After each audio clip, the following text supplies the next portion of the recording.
నమస్తే, నా పేరు శ్రీనివాస్. జీ న్యూస్ కి స్వాగతం. ముందుగా ముఖ్యాంశాలు చూద్దాం. టీ20 వరల్డ్ కప్ విజేతగా అవతరించిన రోహిత్ సేన ఫైనల్లో 7 పరుగుల తేడాతో దక్షిణాఫ్రికాపై విజయం. అభినందించిన ప్రధాని మోదీతో పాటు పలువురు ప్రముఖులు.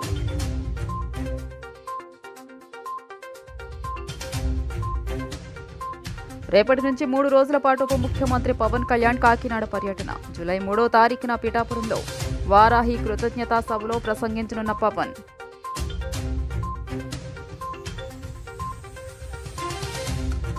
పోలవరం ప్రాజెక్టును పరిశీలిస్తున్న అంతర్జాతీయ నిపుణుల బృందం 4 రోజుల పరిశీలన అనంతరం నివేదిక అందించనున్న బృందం.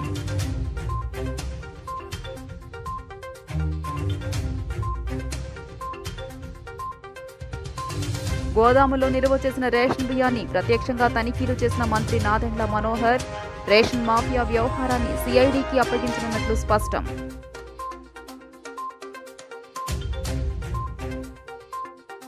మరో 3 రోజుల పాటు రాష్ట్రంలో విస్తారంగా వర్షాలు. గత 2 రోజులుగా కురుస్తున్న వర్షాలకు ఇబ్బందులు పడుతున్న నగరవాసులు, వాహనదారులు. టీ20 ప్రపంచ కప్ను భారత జట్టు రెండోసారి గెలుచుకోవటం వల్ల ఆటగాళ్లపై ప్రశంసల వర్షం కురిసింది. రాష్ట్రపతి, ప్రధానమంత్రితో పాటు పలువురు రాజకీయ నాయకుల నుంచి క్రీడా, సినీ ప్రముఖుల వరకు భారత జట్టు సభ్యులకు అభినందనలు తెలిపారు. భావితరాలకు ఆదర్శంగా నిలిచారని కొనియాడారు. ఉత్కంఠభరితంగా జరిగిన టీ20 ప్రపంచ కప్ ఫైనల్లో దక్షిణాఫ్రికాపై 7 పరుగుల తేడాతో భారత జట్టు విజయం సాధించడం వల్ల అభినందనలు వెల్లువెత్తాయి. అసలు గెలుస్తుందో లేదో అనే సందేహాల నుంచి అద్భుత విజయం అందుకున్న టీం ఇండియాను ప్రముఖులు ఆకాశానికి ఎత్తేశారు. రాజకీయ నాయకుల నుంచి క్రీడా, సినీ ప్రముఖుల వరకు భారత జట్టుపై ప్రశంసల వర్షం కురిపించారు.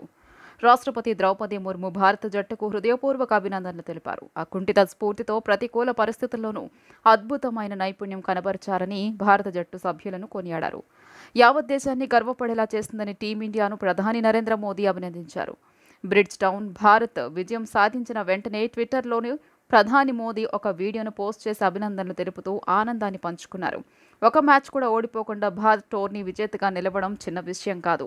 భవ్య విజయం సాధించిన భారత్ జట్టుకు దేశ ప్రజలందరి తరపున అభినందనలు. ఈరోజు 140 కోట్ల మంది దేశ ప్రజలు మీ భారత జట్టు అసాధారణ ప్రదర్శన చూసి గర్వపడుతున్నారు. క్రీడా మైదానంలో మీరు ప్రపంచ కప్ను గెలుచుకున్నారు. అలాగే భారత్లోని ప్రతి గ్రామం, ప్రతి వీధిలో కోట్ల మంది హృదయాలను గెలుచుకున్నారని ప్రధాని మోదీ అన్నారు. భారత జట్టుకు అభినందనలు తెలిపిన లోక్సభ ప్రతిపక్ష నేత రాహుల్ గాంధీ టోర్నీ మొత్తం జట్టు విలక్షణమైన ఆటతీరును కనబరిచిందని ప్రశంసించారు. అద్భుతమైన క్యాచ్ పట్టావని సూర్యకుమార్ను, నీ నాయకత్వానికి ఇది నిదర్శనమంటూ రోహిత్ శర్మను రాహుల్ గాంధీ కొనియాడారు. మెన్ ఇన్ బ్లూ దేశాన్ని గర్వపడేలా చేస్తుందని ఎక్స్లో పోస్ట్ చేశారు. కాంగ్రెస్ అధ్యక్షుడు మల్లికార్జున ఖర్గే భారత జట్టుకు అభినందనలు తెలిపారు. అంకిత భావంతో ఆడి గెలిచారని కొనియాడారు. टीम इंडिया को इस भव्य विजय के लिए सभी देशवासियों की तरफ से बहुत बहुत बधाई। आज 140 करोड़ देशवासी आपके इस शानदार प्रदर्शन के लिए गर्व अनुभव कर रहे हैं।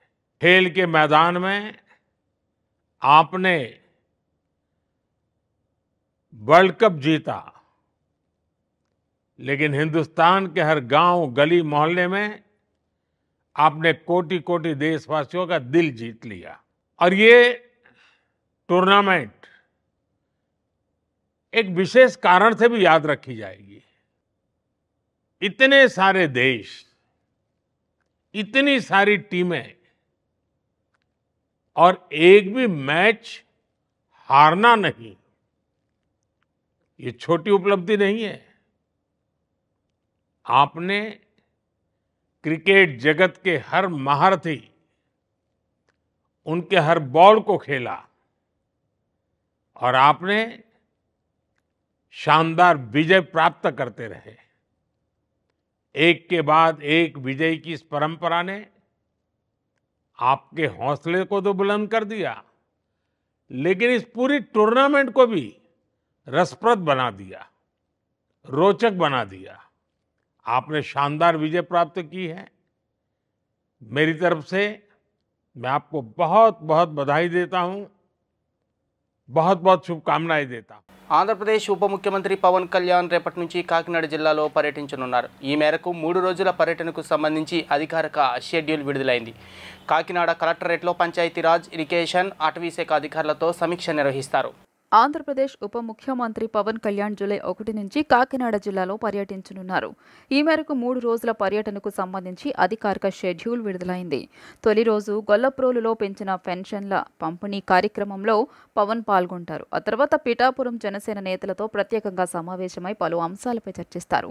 నియోజకవర్గ సమస్యలు, ఎన్నికల్లో ఇచ్చిన హామీలపై చర్చించనున్నారు. ఇక జూలై 2వ తేదీన కాకినాడ కలెక్టరేట్లో పంచాయతీరాజ్, ఇరిగేషన్, అటవీశాఖ అధికారులతో సమీక్ష నిర్వహిస్తారు. అదే రోజు సాయంత్రం జనసేన ఎంపీలు, ఎమ్మెల్యేలతో సమావేశం కానున్నారు. జూలై 3న ఉదయం ఉప్పాడ, కొత్తపల్లి సముద్ర ప్రాంతాన్ని డిప్యూటీ సీఎం పవన్ పరిశీలిస్తారు. అదే రోజు సాయంత్రం పిఠాపురంలో వారాహి కృతజ్ఞతా సభలో ప్రసంగిస్తారు. అయితే పవన్ కళ్యాణ్ 3 రోజుల పర్యటనను అధికారులు ప్రతిష్టాత్మకంగా తీసుకున్నారు. పిఠాపురంలో డిప్యూటీ సీఎం పవన్ పర్యటన ఏర్పాట్లు కలెక్టర్ షాన్ మోహన్ పరిశీలించారు. పౌర సరఫరాల మంత్రి నాదెండ్ల మనోహర్ కాకినాడ గోదాములో నిల్వ చేసిన రేషన్ బియ్యాన్ని ప్రత్యక్షంగా తనిఖీలు చేశారు. పట్టుబడిన బియ్యాన్ని సీజ్ చేయడంతో పాటు పలువురుపై కేసులు నమోదుకు ఆదేశించారు. మొత్తం వ్యవహారాన్ని సిఐడికి అప్పగిస్తున్నట్లు మంత్రి మనోహర్ తెలిపారు. కాకినాడలోని గోదాముల్లో యాంకరేజ్ పోర్టులో నిల్వ చేసిన వేలాది టన్నుల బియ్యాన్ని పౌర సరఫరాల శాఖ మంత్రి నాదెండ్ల మనోహర్ ప్రత్యక్షంగా తనిఖీ చేశారు.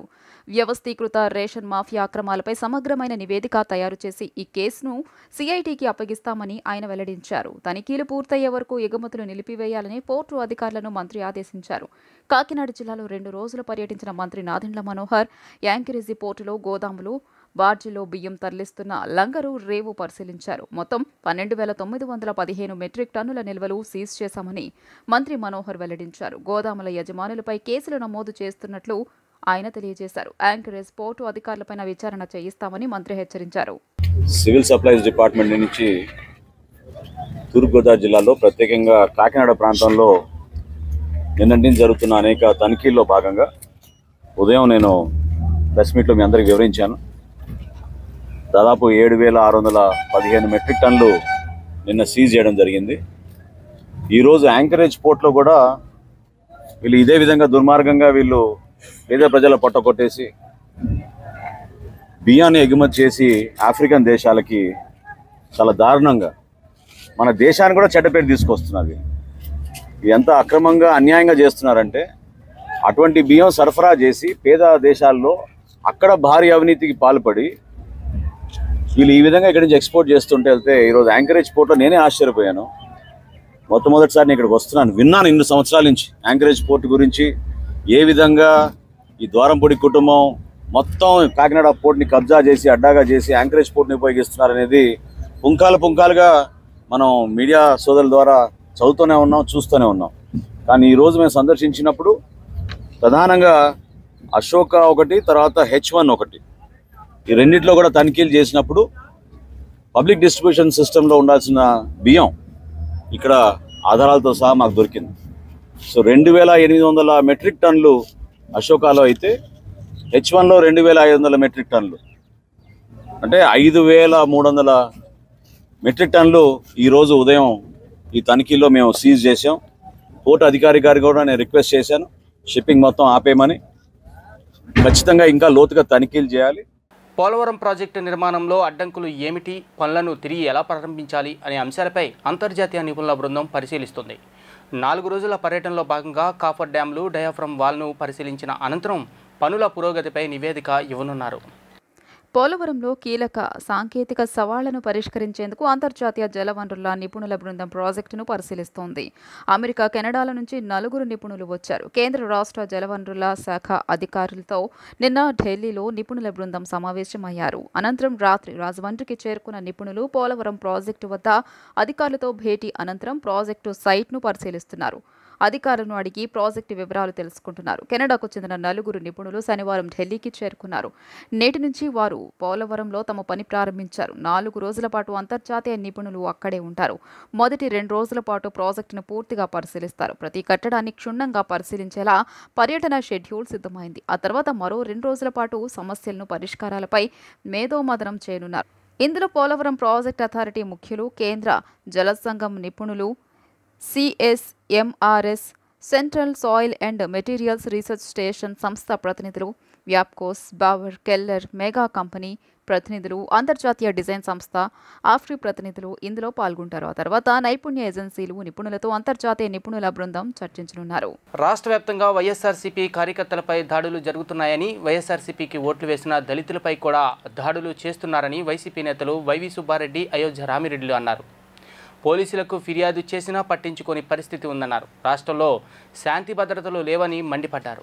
రాష్ట్ర వ్యాప్తంగా టీడీపీ దాడులపై గవర్నర్ అబ్దుల్ నజీర్కు వైఎస్ఆర్సీపీ నేతలు ఫిర్యాదు చేశారు. వైఎస్ఆర్సీపీ ఆఫీసుల్లోకి టీడీపీ నేతల అక్రమ చొరబాట్లపై వైవి సుబ్బారెడ్డి, అయోధ్య రామిరెడ్డి నేతృత్వంలో వైఎస్ఆర్సీపీ బృందం గవర్నర్ను కలిసి ఫిర్యాదు చేశారు. గవర్నర్ను కలిసిన అనంతరం వైవి సుబ్బారెడ్డి మీడియాతో మాట్లాడుతూ రాష్ట్ర వ్యాప్తంగా వైఎస్ఆర్సీపీ కార్యకర్తలపై దాడులు జరుగుతున్నాయని, వైఎస్ఆర్సీపీ ఓట్లు వేసిన దళితులపై కూడా దాడులు చేస్తున్నారన్నారు. పోలీసులకు ఫిర్యాదు చేసినా పట్టించుకోని పరిస్థితి ఉందన్నారు. రాష్ట్రంలో శాంతి భద్రతలు లేవని వైవి సుబ్బారెడ్డి మండిపడ్డారు. అయోధ్య రామిరెడ్డి మాట్లాడుతూ టీడీపీ ప్రభుత్వం వ్యవహరిస్తున్న తీరు సరిగా లేదన్నారు. రాష్ట్రంలో శాంతి భద్రతలను కాపాడాల్సిన బాధ్యత ప్రభుత్వంపై ఉందని హితవు పలికారు. టీడీపీ అధికారంలోకి వచ్చినప్పటి నుంచి వైఎస్ఆర్సీపీ కార్యకర్తలపై దాడులు జరుగుతున్నాయన్నారు. వైఎస్ఆర్సీపీ ఆఫీసుల నిర్మాణాలపై తప్పుడు ప్రచారం చేస్తున్నారని అయోధ్య రామిరెడ్డి మండిపడ్డారు. కేంద్ర ప్రభుత్వం దృష్టికి తీసుకెళ్లి రాష్ట్రపతి దృష్టికి తీసుకెళ్ళడానికి ప్రయత్నం చేశాం. ప్రధానమంత్రి గారి దృష్టికి తీసుకెళ్లేదానికి ప్రయత్నం చేశాం. హోంమంత్రి గారి దృష్టికి తీసుకెళ్ళడానికి కూడా ప్రయత్నం చేశాం. అయినా సరే ఈ రోజు వరకు కూడా రాష్ట్రంలో శాంతి భద్రతల పరిస్థితి అదే విధంగానే కొనసాగుతుంది. వైఎస్ఆర్ కాంగ్రెస్ పార్టీ కార్యకర్తలపై, నాయకులపై దాడులు అదే విధంగా జరుగుతున్నాయి. నాయకులు, కార్యకర్తలే కాదు, వైఎస్ఆర్ కాంగ్రెస్ పార్టీకి ఓట్లేసిన కారణంగా దళిత కుటుంబాలను కూడా దారుణంగా వేధింపులకు గురి చేస్తున్న పరిస్థితి రోజు రాష్ట్రంలో వచ్చింది.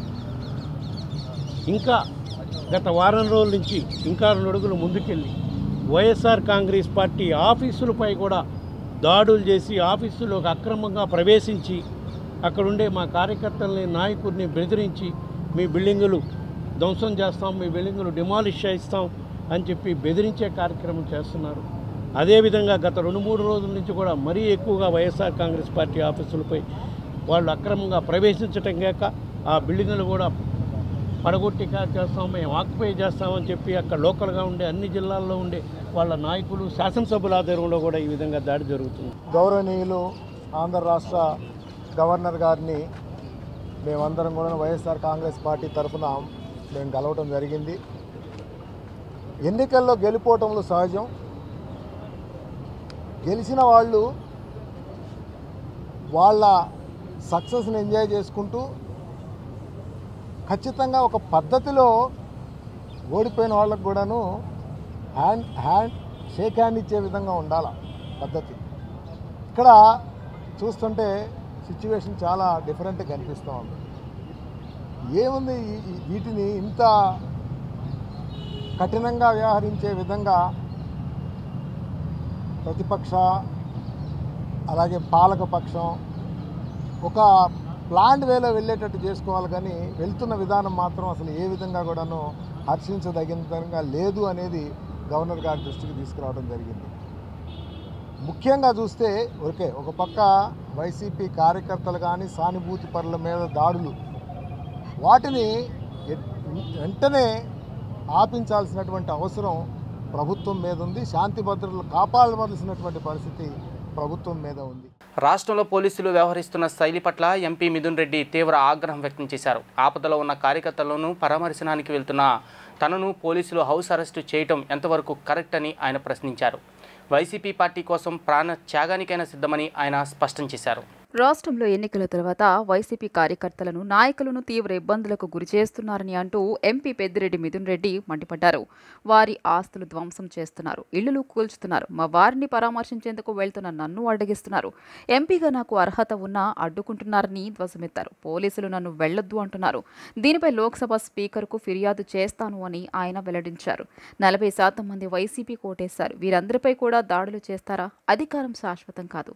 ప్రతి కార్యకర్తకు మేము అండగా ఉంటామని స్పష్టం చేశారు. మీరు వెళ్లడానికి లేదు, హౌస్ అరెస్ట్ చేస్తున్నాం అని నాకు నోటీస్ ఇచ్చారు. పోలీసు అధికారులపై ఒత్తిడి తెచ్చి ఇలా చేస్తున్నారని ఎంపీ మిథున్ రెడ్డి మండిపడ్డారు. ఇక నేను భారతీయ జనతా పార్టీలోకి వెళ్తున్నానని బుద్ధి లేని వారు ప్రచారం చేస్తున్నారు అంటూ వైసీపీ ఎంపీ మిథున్ రెడ్డి ఆగ్రహం వ్యక్తం చేశారు. ఎలక్షన్ రిజల్ట్స్ వచ్చిన గత నెల రోజులుగా పుంగనూరు నియోజకవర్గంలో రాజంపేట పార్లమెంటు పరిధిలో అదేవిధంగా ఈరోజు మీడియాలో చూస్తున్నాము రాష్ట్ర వ్యాప్తంగా కూడా ఈరోజు వైఎస్ఆర్ కాంగ్రెస్ పార్టీ నాయకులు చిన్న చిన్న లీడర్లు వీళ్ళందరిపైన ఆస్తులపైన భౌతిక దాడులు అదేవిధంగా రకరకాల ఈరోజు దాడులు గురవడం చూస్తా ఉన్నాము. ఇది చాలా దారుణమైన పరిస్థితి. మరి ముఖ్యంగా పుంగనూరు నియోజకవర్గంలో ఎప్పుడూ లేని కొత్త సంస్కృతికి ఈరోజు తెరలేపుతా ఉన్నారు. జేసీబీలు ఎక్స్క్వేటర్లు తీసుకొచ్చి పేదోళ్ళు వాళ్ళు కష్టపడి వాళ్ళ జీవితాంతం సంపాదించి చిన్న చిన్న ఇల్లులు, చిన్న సింగిల్ బెడ్రూమ్ ఇల్లు, చిన్న ఇల్లులు కూడా అవన్నీ కూడా జేసీబీలతో కూల్చేయడము, వాళ్ళ ఆస్తులన్నీ కూడా ధ్వంసం చేయడము, ఎక్కడో ఫ్యాక్షన్ నియోజకవర్గాల్లో చేసినట్లు చెట్లు, మామిడి చెట్లు అన్నీ కూడా వందలాది మామిడి చెట్లు కాపుకొచ్చిన మామిడి చెట్లన్నీ కూడా నరికేయడము. ఈరోజు పుంగనూరు నియోజకవర్గంలో కానీ కోడూరు నియోజకవర్గంలో కానీ ఇవన్నీ కూడా ఒక మంచి సంస్కృతి కాదని చెప్పి కూడా నేను తెలియజేస్తా ఉన్నాను. రాజకీయంగా అంటే ఏదైనా రాజకీయాల్లో ఎలక్షన్లప్పుడు రాజకీయంగా కొట్లాడలే కానీ చిన్న చిన్న వాళ్ళ పైన వచ్చి వాళ్ళ ఆస్తుల పైన ఈరోజు వాళ్ళ కుటుంబ సభ్యుల పైన వాళ్ళ వెహికల్స్ కానీ లేకపోతే ఇంకా కూడా దారుణమైన విషయం ఏమంటే పుంగనూరు నియోజకవర్గంలో పేదవాళ్ళు ఆవులు మేపుకొని బతికే వాళ్ళు ఆవులు దొంగతనం చేసి తీసుకెళ్ళిపోవడము, కళ్యాణ మండపాలు కూల్చడము, ఈరోజు దారులు ఇవ్వకుండా అడ్డగించడం, ఇన్ని కూడా ఘోరంగా జరుగుతూ ఉన్నాయి. వీటన్నిటిని కూడా ఈరోజు పరామర్శించేదానికి పోదామంటే కూడా ఈరోజు పోలీసుల పైన ఒత్తిడి తీసుకొచ్చి హౌస్ అరెస్ట్ చేయడం జరిగింది. బంగారు వజ్రాభరణాల రంగంలో ప్రసిద్ధి చెందిన మలబార్ గోల్డ్ అండ్ డైమండ్స్ సంస్థ సరికొత్త కలెక్షన్ నువాను మార్కెట్లోకి విడుదల చేసింది. మగువల మనసు దోచేలా సరికొత్త డిజైన్లలో వజ్రాభరణాలను రూపొందించారు. ఈ సరికొత్త శ్రేణి ఆభరణాలను విజయవాడలోని మలబార్ షోరూంలో వినియోగదారుల సమక్షంలో ఆవిష్కరించారు. యువతలో నువా కలెక్షన్ నగలను ధరించి ప్రదర్శించారు. విజయవాడ మహాత్మాగాంధీ రోడ్లోని మలబార్ గోల్డ్ అండ్ డైమండ్ షోరూంలో నువా పేరుతో సరికొత్త శ్రేణి వజ్రాభరణాల సేకరణను మార్కెట్లోకి విడుదల చేశారు. ఈ సరికొత్త శ్రేణి ఆభరణాలను తేజప్రియ, నైమిష్యా, జునేదా, రుక్సాన్ ఆవిష్కరించి నగలను ధరించి ప్రదర్శించారు. నూతన కలెక్షన్ ప్రారంభోత్సవం సందర్భంగా కేక్ కట్ చేశారు. ఈ సందర్భంగా వారు మాట్లాడుతూ మలబార్ గోల్డ్ అండ్ డైమండ్ షోరూంలో గత 5-6 ఏళ్ల నుంచి తాము ఆభరణాలను కొనుగోలు చేస్తున్నామని అన్నారు. ఇక్కడ యూనిక్ కలెక్షన్స్ లభిస్తాయని, ప్రతి కలెక్షన్ ఒక ప్రత్యేకమని చెప్పారు. సరికొత్త నువా కలెక్షన్ చాలా బాగుందని, యువతలకు నచ్చే విధంగా కొత్త శ్రేణిని తీసుకొచ్చారని తెలిపారు. Malabar gold and diamonds showroom team sales manager Khasim మాట్లాడుతూ ప్రతి సంవత్సరంలానే ఈ సంవత్సరం కూడా కొత్త కలెక్షన్ నువాను మార్కెట్లోకి ప్రవేశపెట్టడం జరిగిందన్నారు. డైమండ్ ఆభరణాలతో కొత్తదాన్ని పరిచయం చేస్తున్నామని తెలియజేశారు. సముద్రపు అలలను ఆధారంగా చేసుకుని ఆభరణాలను తయారు చేయడం జరిగిందన్నారు. లైట్ వెయిట్లో 1.80 లక్షల రూపాయల నుంచి 2 లక్షల రూపాయల బడ్జెట్లో నెక్లెస్, చెవిపోగులు వస్తాయని అన్నారు. వినియోగదారులు అందరూ ఈ అవకాశాన్ని ఉపయోగించుకోవాలని కోరారు. ఇయర్ లాగే ఇయర్ కూడా మనం ఒక కొత్త కలెక్షన్ లాంచ్ చేయడం జరిగింది అన్నమాట. దాని పేరు నవా కలెక్షన్ అనమాట. సో ఎందుకంటే ఎవ్రీ ఇయర్ మనకు ఒక డైమండ్లో కొత్తదనాన్ని పరిచయం చేయడానికి కూడా మనం ఈ కలెక్షన్ లాంచ్ చేయడం జరిగింది. సో మా కస్టమర్స్ ఎవరైతే ఉన్నారో వాళ్ళ చేతుల మీదగానే ఈ కలెక్షన్ షో లాంచ్ చేయడం జరిగింది. దీనికి చాలా ఆనందంగా ఉంది. సో మనకేంటంటే దీని నెక్లెస్ మెయిన్ ఏంటంటే సముద్ర పొలాలు అనమాట. అది ఎలా అయితే ఉంటుందో సేమ్ దాన్ని బేస్ చేసుకుని ఐటమ్ డిజైన్ చేయడం జరిగింది అన్నమాట. సో మంచి కలెక్షన్ అండి. లైట్ వెయిట్లో మనకి 1,80,000 2 lakhs బడ్జెట్లో కూడా మనకి with necklace, ear ring, finger మొత్తం వచ్చేసాం అనమాట. సో ఈ అవకాశాన్ని అందరూ వినియోగించుకోవడం అందరికీ మనస్ఫూర్తి కోరుకుంటాను. ధన్యవాదాలు. Thank you. సముద్ర పొలాలు నేచర్ ఎలా అయితే ఉంటుందో మనకి దాని మనకు క్యాప్షన్ ఇచ్చారు చూడండి ఇక్కడ, ఇన్స్పైర్డ్ బై నేచర్. సో ఆ నేచర్ విధంగానే ఆ నేచర్ ఎలా అయితే ఉంటుందో సో అందంగా ఆ డిజైన్ అనేది ఆ మోడల్స్ కూడా మనం రెడీ చేయడం జరిగింది. సో దీనివల్ల స్పెషల్ అంటే inspired by nature. Thank you very much. So మనకి దాంట్లో ఐటమ్స్ సెలక్షన్ బట్టి కస్టమర్ ఎవరైతే సెలెక్ట్ చేస్తారో దాన్ని బట్టి ది బెస్ట్ ఆఫర్స్ అని ఉండేయండి. సో ఎంత అని మనం చెప్పలేము అనమాట. డిపెండ్స్ అప్ ఐటమ్ సెలక్షన్ బట్టి మంచిగా మనం వాళ్ళకి సాటిస్ఫై పంపిస్తాం అనమాట. మలబార్ గురించి చెప్పాలంటే లాస్ట్ 5 to 6 years నుంచి నేను ఇక్కడే షాపింగ్ చేస్తున్నాను. ఎప్పుడు యూనిక్ కలెక్షన్తో మన ముందుకు వస్తారు మలబార్. సో ఈరోజు కొత్త కలెక్షన్ వచ్చి నేను పెట్టుకున్నాను కదా, ఇదే నోవా కలెక్షన్. ఈ కలెక్షన్ చాలా బాగుంది. ఎస్పెషల్లీ యూత్ 20-25 years అమ్మాయిలకి ఎక్సలెంట్ కలెక్షన్ అనమాట. సో తప్పకుండా వచ్చి విజిట్ చేయండి, కలెక్షన్ చూడండి, కొనండి. Thank you Malabar. Last 5 to 6 years నుంచి నేను మా ఫ్యామిలీ మెంబర్స్ అందరూ ఇక్కడే షాప్ చేస్తామన్నమాట. So we are super proud to launch this new collection. మహానగరాలకు దీటుగా అత్యున్నత శ్రేణి డయాగ్నోస్టిక్ సేవలు అందించేందుకు నీజన్ డయాగ్నోస్టిక్ను విజయవాడ ప్రకాశం రోడ్లో నేడు ప్రారంభిస్తున్నట్లు ఆ సంస్థ మేనేజింగ్ డైరెక్టర్ డాక్టర్ రాంప్రకాష్ తెలిపారు. రాష్ట్రంలో మరెక్కడా లేని విధంగా ప్రపంచ స్థాయి వ్యాధి నిర్ధారణ వ్యవస్థగా నీజన్ డయాగ్నోస్టిక్స్ సేవలు అందించనున్నారు. ఏపీలో మొట్టమొదటి అత్యాధునిక రెఫరల్ ల్యాబ్ నీజన్ ప్రత్యేకతలో ఒకటిగా చెప్పుకోవచ్చని చెప్పారు. నీజన్లోని డయాగ్నోస్టిక్ స్పెషాలిటీ ల్యాబ్స్ జెనోమిక్స్ రాష్ట్ర వైద్య రంగంలో నూతన అధ్యాయాన్ని ఆవిష్కరించనున్నాయని చెప్పారు. విజయవాడ లబ్బిపేటలోని గ్రాండ్ విజయవాడ హోటల్లో నీజన్ diagnostics managing director doctor Ramprakash నిన్న విలేకరుల సమావేశం నిర్వహించారు. సమావేశంలో సంస్థ ఆహ్వాన పత్రికను ఆవిష్కరించారు. అనంతరం ఆయన మాట్లాడుతూ అత్యున్నత శ్రేణి డయాగ్నోస్టిక్స్ సేవలు అందించేందుకు నీజన్ డయాగ్నోస్టిక్స్ను విజయవాడ ప్రకాశం రోడ్లో నేడు ప్రారంభిస్తున్నట్లు తెలిపారు. పవర్ మెక్ ప్రాజెక్ట్ సీఎండీ సజ్జా Kishore Babu, rainbow hospital CMD Ramesh కంచెల్లా నీజన్ డయాగ్నోస్టిక్స్ను లాంఛనంగా ప్రారంభిస్తారని చెప్పారు. వ్యాధి నిర్ధారణ పరీక్షల ఫలితాల కోసం రోజుల తరబడి వేచి చూడాల్సిన అవసరం లేకుండా మహానగరాల్లోని డయాగ్నోస్టిక్ కేంద్రాలకు దీటుగా అత్యాధునిక సాధనా సంపత్తి నిష్ణాతులైన శాస్త్రవేత్తలు, పరిశోధకులు, క్లినికల్ బృందాలతో నీజన్ను తీర్చిదిద్దామని చెప్పారు. నమూనాలు తీసుకుని 24 గంటల వ్యవధిలోని అన్ని రకాల టెస్ట్ రిపోర్ట్లను అందజేస్తామని, దీని ద్వారా అత్యవసర స్థితిలో ఉన్న పేషెంట్లకు త్వరితగతిన చికిత్సలు అందించేందుకు అవకాశం లభిస్తోందని అన్నారు. అన్ని రకాల పరీక్షా ఫలితాలను నిర్దిష్ట కాల వ్యవధిలోగా పూర్తి ఖచ్చితత్వంతో అందిస్తామని చెప్పారు. నీజన్లోని జినోమిక్స్ విభాగం ద్వారా జన్యు సంబంధిత విశ్లేషణలు జరిపి భవిష్యత్తులో ఎదురయ్యే ఆరోగ్య సమస్యలను ఇప్పుడే తెలుసుకోవచ్చని వెల్లడించారు.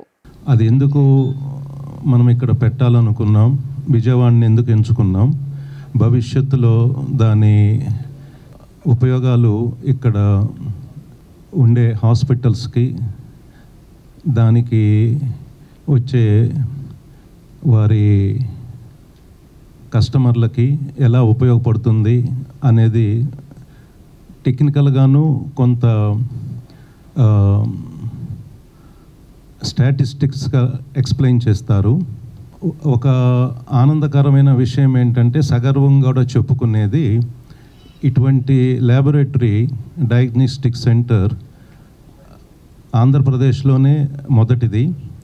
అంత వైడ్గా, అంత టెక్నికల్గా, హ్యూజ్ ఇన్వెస్ట్మెంట్స్ తోటి దీనిని మేము ఫస్ట్ రిఫరల్ ల్యాబ్ అని కూడా చెప్తున్నాం. అంటే భవిష్యత్తులో ఇంకా ఎవరికన్నా అక్రిడిషన్ కావాలి అంటే మా దగ్గరికి వచ్చి, మా దగ్గర వాళ్ళ అంటే మనం కస్టమర్కి చేయడమే కాదు, కొత్తగా ఎవరైనా ల్యాబ్లు పెడుతుంటే వాళ్ళకు కూడా మనం ఒక అక్రిడిషన్ ఇచ్చే స్టాండర్డ్స్ మనం మెయింటైన్ చేస్తున్నాం దీనిలో. అందుకని మనం అలా మెన్షన్ చేసాం దాన్ని. సో దానికి సంబంధించిన పూర్తి వివరాలు చెప్పవలసిందిగా డాక్టర్ రాంప్రకాష్ గారిని కోరుతున్నాం. జిప్మర్ అనేది ఇండియాలోనే వన్ ఆఫ్ ది టాప్ 3 ఇన్స్టిట్యూట్స్లో ఒకటి. ఎయిమ్స్ న్యూఢిల్లీ, జిప్మర్ పాండిచేరి, అలానే పీజీఐ చండీగఢ్, ఈ 3 నేషనల్ రిఫరెన్స్ ఇన్స్టిట్యూట్స్ అన్నమాట, ఇన్స్టిట్యూట్స్ ఆఫ్ నేషనల్ ఇంపార్టెన్స్. వాటిలో ఏంటి అంటే, ఒక వ్యాధికి సంబంధించిన రూట్ కాజ్, అంటే అసలు ఎందుకు వస్తుంది ఈ వ్యాధి, ఎక్కడి నుంచి వస్తుంది, ఎలా వస్తుంది, ఎలా ట్రీట్ చేయాలి, రూట్ కాజ్ దగ్గర నుంచి దాన్ని కూకటికి వేళ్ళతో పెకలించి తీసేసే వరకు ట్రీట్మెంట్ గైడ్ లైన్స్ ఫామ్ చేస్తూ ఉంటాం మేము అక్కడ. సో ఈ వ్యాధి ఆ వ్యాధి అని కాకుండా ఏ ప్రాబ్లం అయినా సరే ఎలా వస్తుంది, ఎందుకు వస్తుంది అని కనుక్కొని దాన్ని పర్ఫెక్ట్గా 100% ట్రీట్మెంట్ ఇవ్వడానికి ప్రయత్నిస్తూ ఉంటాం. అలాంటి ఇన్స్టిట్యూషన్లో చదువుకొని మన విజయవాడ వచ్చి ప్రాక్టీస్ స్టార్ట్ చేశాక కొన్ని డెఫిషియన్సీస్ కనిపించినాయి మనకి. ఏదైనా హెల్త్ కేర్ సెక్టార్లో కానీ, హెల్త్ కేర్లో కానీ ఒక ప్రజలకి 100% హెల్త్ కేర్ డెలివరీ అవ్వాలంటే 2 మెయిన్ ఇంపార్టెంట్ థింగ్స్. ఒకటి డాక్టర్స్ అండ్ హాస్పిటల్స్, రెండోది diagnostic centres. Doctors and hospitals కొంచెం రకరకాల కారణాల వల్ల, ప్రభుత్వం తీసుకునే వాటి వల్ల కానీ, అందరికి ఇంట్రెస్ట్ ఉండి కానీ, డిఫరెంట్ ప్లేయర్స్ రావడం వల్ల కానీ doctors and hospitals wise improvement జరుగుతూ ఉంది. కానీ అదే రకంగా ఇంప్రూవ్మెంట్ డయాగ్నోస్టిక్ సెంటర్స్లో జరగటం లేదు. సో ఆ డెఫిషియన్సీని పూడ్చడానికి మనం ఈ సెంటర్ స్టార్ట్ చేయాలని డెసిషన్ తీసుకున్నాం. ఊరికే డెసిషన్ తీసుకున్నాం, స్టార్ట్ చేసామని కాదు. దీని వెనకమాల almost 1.5 to 2 years background research work, 1.5 to 2 years కష్టం, ఒక 10 to 20 డిఫరెంట్ కంట్రీస్లో ఉన్న డిఫరెంట్ సైంటిస్టులతో కానీ డిఫరెంట్ వెండర్స్తో కానీ డిఫరెంట్ ఎక్విప్మెంట్స్ వాళ్ళతో కానీ మనం మాట్లాడటం జరిగి ఏది బెస్ట్ మనకి ఇప్పుడు డిఫరెంట్ టెస్ట్లు ఉంటాయి మనకి. ఒక టెస్ట్ని బెస్ట్ పాసిబుల్ వేలో ఎలా చేయాలి, బెస్ట్ పాసిబుల్ మెషిన్ మీద ఎలా చేయాలి, దాంతోపాటు బెస్ట్ పాసిబుల్ టైంలో ఎలా ఇవ్వాలి అనేది మనం డీకోడ్ చేసి ఇవ్వగలుగుతున్నాం.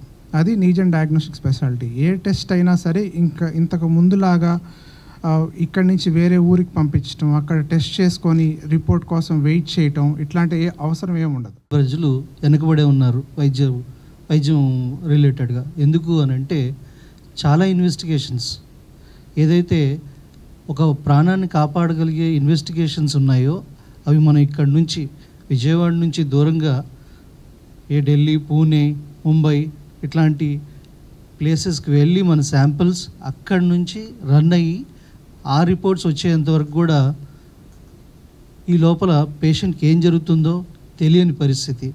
అట్లాంటి పరిస్థితిని దాటి మనం ఈ స్పెషాలిటీ ల్యాబ్ ఇక్కడ పెట్టడానికి కారణం కేవలం ఈ ప్రజలందరికీ, విజయవాడ వాసులందరికీ కూడా, అలాగే మిగతా డాక్టర్స్కి వాళ్ళ పేషెంట్స్కి రిలేటెడ్గా మనం ఈ కైండ్ ఆఫ్ సర్వీసెస్ ఇవ్వడం వల్ల చాలా ఏదైతే ఈ ప్రాణ హాని ఏదైతే ఉంటుందో అది మనం కాపాడగలిగిన వాళ్ళు అవుతాం. ఈ కైండ్ ఆఫ్ థింగ్స్ ఇంకా మేము ఇంప్రూవ్ చేస్తూ ఉంటాం. అండ్ ఇదే కాకుండా ఇందాక డాక్టర్ గారు చెప్పినట్టు జెనెటిక్స్ అండ్ జెనోమిక్స్ రిలేటెడ్గా speciality lab pan across Andhra ఎక్కడా లేదు ఇది. So we will spread across and దీని రిలేటెడ్గా మేము 24/7 వర్క్ చేస్తున్నామండి. పటమట గాంధీ కోఆపరేటివ్ బ్యాంక్ 400 కోట్ల అక్రమాలు జరిగాయని ఓ ప్రముఖ దినపత్రికలో తప్పుడు కథనాలకు ప్రచారం చేస్తుందని, అవి పూర్తిగా అవాస్తవమని బ్యాంకు చైర్మన్ వేమూరి వెంకట్రావు తెలిపారు. 96 ఏళ్ల చరిత్ర కలిగిన గాంధీ కోఆపరేటివ్ బ్యాంకులో ఎటువంటి రాజకీయ ప్రమేయం ఉండదని తెలిపారు. నగరంలోని గవర్నర్పేట గాంధీ కోఆపరేటివ్ బ్యాంక్ పాలక మండలి సభ్యులు విలేకరుల సమావేశాన్ని నిర్వహించారు. ఈ సమావేశంలో Gandhi cooperative urban bank limited chairman Vemuri Venkatrao మాట్లాడుతూ గాంధీ కోఆపరేటివ్ బ్యాంకు 96 సంవత్సరాల చరిత్ర కలిగి ఉండడంతో పాటు ప్రస్తుతం 12 బ్రాంచులతో 1200 కోట్ల పైన టర్నోవర్తో మా బ్యాంకు విజయవంతంగా నడుస్తోందన్నారు. ఎంతో మంది ఖాతాదారుల మన్ననలను కోఆపరేటివ్ బ్యాంకు పొందినట్లు చెప్పారు. గాంధీ కోఆపరేటివ్ బ్యాంకులో ఎటువంటి రాజకీయ ప్రమేయం లేదని స్పష్టం చేశారు. అనంతరం వైస్ చైర్మన్ మాట్లాడుతూ ఒక ప్రముఖ దినపత్రికలో మా బ్యాంకుపై అవాస్తవ వార్తలు ప్రచురితం చేసిందని, దీనిపై మేము తీవ్రంగా చింతిస్తున్నామని ఆవేదన వ్యక్తం చేశారు. ఇలాంటి వార్తలు రాయడం ద్వారా బ్యాంకు ఖాతాదారులు ఆందోళన చెందుతున్నారని, ఆ పత్రికలో వచ్చిన వార్తలను పూర్తిగా ఖండిస్తున్నట్లు తెలిపారు. ఒక వార్త రాసే ముందు యాజమాన్యాన్ని వివరణ అడిగి నిజానిజాలు తెలుసుకుని వార్త రాస్తే చాలా బాగుండేది అన్నారు. Patamata Gandhi cooperative bank branch manager మాట్లాడుతూ పటమట బ్యాంకులో ఎటువంటి అక్రమాలు జరగలేదన్నారు. ఇలాంటి వార్తల వల్ల బ్యాంకు చరిత్రకు ఒక మచ్చ తెచ్చే ప్రయత్నం ఉంటుందన్నారు. 96 సంవత్సరాల చరిత్ర కలిగినటువంటి గాంధీ కోఆపరేటివ్ అర్బన్ బ్యాంక్ మీద ఒక పత్రికలో వచ్చినటువంటి అవాస్తవాలకి సమాధానం చెప్పాలనే ఉద్దేశంతో మా బోర్డు డైరెక్టర్స్ అందరం సమావేశమై మీకు వివరణ ఇవ్వాలనే ఉద్దేశంతో మనం ఈరోజున ఇక్కడ కలవటం జరిగింది. ఇక్కడ ఒక పత్రికలో వైకాపా సేవలో గాంధీ బ్యాంక్ అని ఒక మెయిన్ హెడ్డింగ్తో రాయటం చాలా దురదృష్టకరం. ఎందుకంటే ఇక్కడ పార్టీలకి రాజకీయాలకి అతీతంగా ఈ బ్యాంకు యొక్క కార్యక్రమాలను నడపడం జరుగుతూ ఉంది. సుమారుగా 12 బ్రాంచులతో సుమారుగా 1300 కోట్ల టర్నోవర్తో ఎంతో నీతి నిజాయితీతో సేవలు చేస్తున్నటువంటి పాలకవర్గం మీద అవాస్తవాలు ప్రచురించినందుకు కొంచెం బాధాకరంగా ఉంది. దాని గురించి ఈ సమావేశాన్ని నిర్వహించడం జరిగింది. ఇప్పుడు బ్యాంకులో ఉన్నటువంటి బోర్డులో ఉన్నటువంటి డైరెక్టర్స్ బ్యాంకు యొక్క సేవా కార్యక్రమాలకి మంచి సలహాలు ఇస్తూ బ్యాంకు అభివృద్ధికి గత 30-40 సంవత్సరాల నుంచి ఎంతో అనుభవజ్ఞులైనటువంటి డైరెక్టర్లు ఉన్నటువంటి పాలక వర్గం మీద ఈ రకంగా పత్రికల్లో అవాస్తవాలు ఇచ్చేస్తా అంటే మా యొక్క సభ్యులు డిపాజిట్లలో ఆందోళన చెందుతున్నారనే ఉద్దేశంతో వివరణ ఇవ్వాలని ఈ రోజున మీ అందరినీ పిలవటం జరిగింది. ఇప్పుడు ఈ పేపర్లో వచ్చినట్టు వార్తల్ని ఖండిస్తూ ముందు ఏదైనా ఒక మంచి విలువలు కలిగి ఇదయ్యి నడిచేటటువంటి సంస్థ గురించి ఏదైనా రాసేటప్పుడు అక్కడ ఉన్నటువంటి యాజమాన్యంతో కానీ బోర్డుతో కానీ సమావేశం నిర్వహించి వాస్తవాలు తెలుసుకుని రాస్తే బాగుంటుందనేది నా మనవి. ఈనాడు పత్రికలో వచ్చినటువంటి ఒక వార్త సమంజసంగా లేదని చెప్పి బాధపడుతూ ఈ ప్రెస్ కాన్ఫరెన్స్ మేము పెట్టాల్సి వచ్చింది. చాలా బాధాకరం.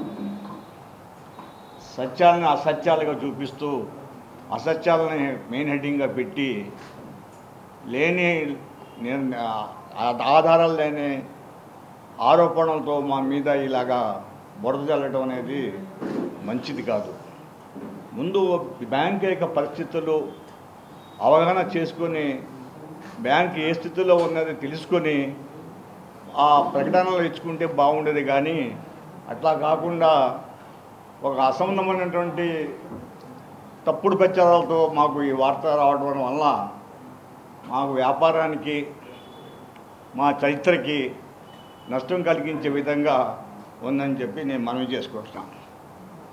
సుమారుగా 96 సంవత్సరాలైంది ఈ బ్యాంకు స్థాపించి. 1928లో ఈ బ్యాంకు స్థాపించాం. మా పూర్వీకులు స్థాపించినటువంటి బ్యాంకు చిన్న పెంకిటిల్లో స్థాపించి ఈరోజు 2 పెద్ద భవనాలు, సొంత భవనాలు, 2 సొంత స్థలాలు, Nuzvid, Hanuman junction, head office, Singanagaram, 2 సొంత భవనాలు కలిగి 20,000 మంది సభ్యులతోటి ఈ బ్యాంకు 96 ఇయర్స్ అయింది పెట్టి. ఎప్పుడు కూడా ఈ ప్రెస్ నుంచి ఇట్లాంటివి మేము ఎప్పుడు ఫేస్ చేయలేదు. చాలా సౌండ్గా రన్ అవుతుందండి బ్యాంకు. మా చైర్మన్ గారు, మా పాలకవర్గం అందరూ కూడా నీతిగా నిజాయితీగా ఉండబట్టి ఇదంతా ఇంత ప్రాఫిట్గా సౌండ్గా రన్ అవుతుంది. ఈరోజు పేపర్లో వేసింది అది పడమట బ్రాంచ్లో అట్లాంటివి ఏం జరగలేదు. ₹1 కూడా అనాథరైజ్డ్గా అక్రమంగా ట్రాన్సాక్షన్ ఏం చేయరు. ₹1 కూడా ఎవరికి ఇవ్వటం కానీ చైర్మన్ గారు రిసీజ్ ఇవ్వటం, మేము క్యాష్ ఇవ్వటం అవన్నీ కూడా అవాస్తవం. అవన్నీ ఎవరో గిట్టని వాళ్ళు రాశారండి. ప్రెస్ వాళ్ళకి ఏంటంటే నేను చెప్పేది, కొంచెం మీరు కూడా మా డైరెక్టర్ కానీ వాళ్ళందరినీ కన్సల్ట్ అయ్యి నిజమెంతో కనుక్కొని పేపర్లు వేస్తే బాగుంటుందండి. ఎందుకంటే దానివల్ల మా కస్టమర్స్ కొంచెం ఆందోళన చెంది డిపాజిట్లను తీసుకెళ్ళటం, మళ్ళీ వాళ్ళకి సర్ది చెప్పడం. పాత వాళ్ళైతే వింటున్నారు, ఉంచుతున్నారు. కొత్తగా వచ్చిన వాళ్ళు అయితే వాళ్ళు కొంచెం భయంగా ఉంటుంది ఈ పేపర్లో వేసిన దానివల్ల. అంతేగాని బ్యాంకులో మాత్రం ఎటువంటి మిస్లీడ్ జరగలేదండి. అంతా కరెక్ట్గానే జరిగింది. చైర్మన్ గారు కూడా రసీట్లు ఇవ్వటం అవన్నీ కూడా అబద్ధాలు. ఉత్తర బంగాళాఖాతంలో అల్పపీడనం కొనసాగుతోంది. దీంతోపాటు ఉత్తర ఒడిశా, పశ్చిమ బెంగాల్ తీరాలకు ఆనుకొని ఉపరితల ఆవర్తనం కొనసాగుతుంది. సముద్ర మట్టానికి 7.6 కిలోమీటర్ల ఎత్తులో నైరుతి దిశగా అనువాద ఆవర్తనం ఉంది. అల్పపీడనం, ఉపరితల ఆవర్తనం ఎఫెక్ట్తో తెలుగు రాష్ట్రాల్లో పలుచోట్ల వానలు పడుతున్నాయి. పలు జిల్లాల్లో తేలికపాటి మోస్తారు నుంచి భారీ వర్షాలు కురుస్తున్నాయి. వాతావరణ శాఖ మరో 3 రోజులు వర్షాలు కురుస్తాయని ప్రకటించింది. ఈ మేరకు ఏపీలోని పలు జిల్లాలకు ఎల్లో అలర్ట్ జారీ చేసింది. ఆంధ్రప్రదేశ్ రాష్ట్ర వ్యాప్తంగా 3 రోజులు వర్ష సూచన చేసింది. తేలికపాటి నుంచి మోస్తరు వానలు, ఉరుములతో కూడిన భారీ వర్షాలు కురిసే అవకాశం ఉందని పేర్కొంది. నెల్లూరు, కావలి, ఒంగోలు, బాపట్ల, మచిలీపట్నం, గన్నవరం, భీమవరం, అమలాపురం, కాకినాడ, అన్నవరం ప్రాంతాలకు ఎల్లో అలర్ట్ జారీ చేసింది. తెలంగాణలో కూడా వాతావరణ శాఖ మోస్తరు నుంచి భారీ వర్ష సూచన చేసింది. హైదరాబాద్లో ఆకాశం మేఘావృతమై ఉంటుందని, పలు ప్రాంతాల్లో మోస్తరు వర్షాలు కురుస్తాయని పేర్కొంది. దీంతో పాటు పలు జిల్లాలకు ఎల్లో అలర్ట్ జారీ చేసింది. ఆదిలాబాద్, కొమరం భీం, నిర్మల్, మంచిర్యాల, జగిత్యాల, పెద్దపల్లి, నల్గొండ, సూర్యాపేట, ఖమ్మం, భద్రాద్రి కొత్తగూడెం, మహబూబ్, కరీంనగర్, భూపాలపల్లి, ములుగు జిల్లాల్లో భారీ వర్షాలు కురిసే అవకాశాలు ఉన్నాయని అంచనా వేసింది. నరాలు తెగే ఉత్కంఠతో సాగిన T20 వరల్డ్ కప్ 2024 ఫైనల్లో టీమిండియా విజయం సాధించింది. 7 పరుగుల తేడాతో గెలుపొందింది. 17 ఏళ్ల నిరీక్షణకు తెరదించుతూ కప్ను ముద్దాడింది. 177 పరుగుల లక్ష్యంతో బరిలోకి దిగిన దక్షిణాఫ్రికా చివరి వరకు పోరాడి ఓటమిని అందుకుంది. T20 ప్రపంచ కప్ 2024ను భారత్ కైవసం చేసుకుంది. 17 ఏళ్ల నిరీక్షణకు తెరదించుతూ కప్ను రెండుసారి సగర్వంగా ముద్దడింది భారత్ జట్టు. దక్షిణాఫ్రికాతో జరిగిన నరాలు తెగే ఉత్కంఠ ఫైనల్ మ్యాచ్లో భారత్ 7 పరుగుల తేడాతో అద్భుత విజయం సాధించి విశ్వ విజేతగా అవతరించింది. 177 పరుగుల లక్ష్యంతో బరిలోకి దిగిన దక్షిణాఫ్రికా చివరి వరకు పోరాడి ఓటమిని అందుకుంది. లక్ష్య ఛేదనలో దక్షిణాఫ్రికా 20 ఓవర్లలో 8 వికెట్లు కోల్పోయి 169 పరుగులకే పరిమితమైంది. ఆ జట్లో క్లాసెన్ 27 బంతుల్లో 2 ఫోర్లు 5 సిక్స్లతో 52 పరుగులు చేశాడు.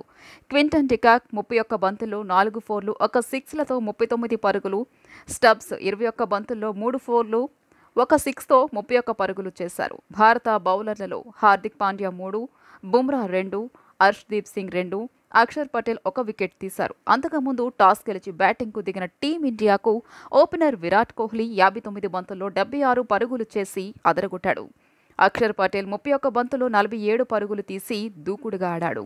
కెప్టెన్ రోహిత్ శర్మ 9 పరుగులకే అవుట్ అయ్యాడు. భారత్ జట్టు 20 ఓవర్లలో 176 పరుగులు చేసింది. దక్షిణాఫ్రికా బౌలర్లలో కేశవ్ మహారాజ్, నోకియా తలో 2 వికెట్లు పడగొట్టగా మార్కో యాన్సెస్, రబాడా చెరో వికెట్ తీశారు.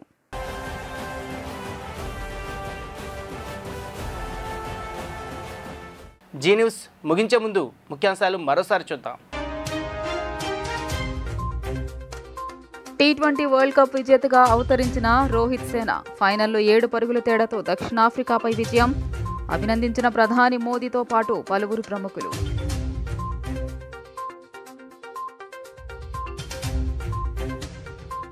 రేపటి నుంచి 3 రోజుల పాటు ఉప ముఖ్యమంత్రి పవన్ కళ్యాణ్ కాకినాడ పర్యటన. జూలై 3వ తారీఖున పిఠాపురంలో వారాహి కృతజ్ఞతా సభలో ప్రసంగించనున్న పవన్.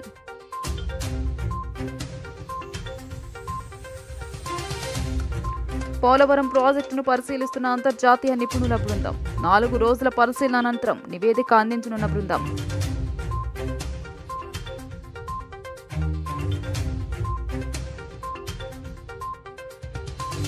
గోదాములో నిల్వ చేసిన రేషన్ బియ్యాన్ని ప్రత్యక్షంగా తనిఖీలు చేసిన మంత్రి నాదెండ్ల మనోహర్. రేషన్ మాఫియా వ్యవహారాన్ని సిఐడికి అప్పగించనున్నట్లు స్పష్టం.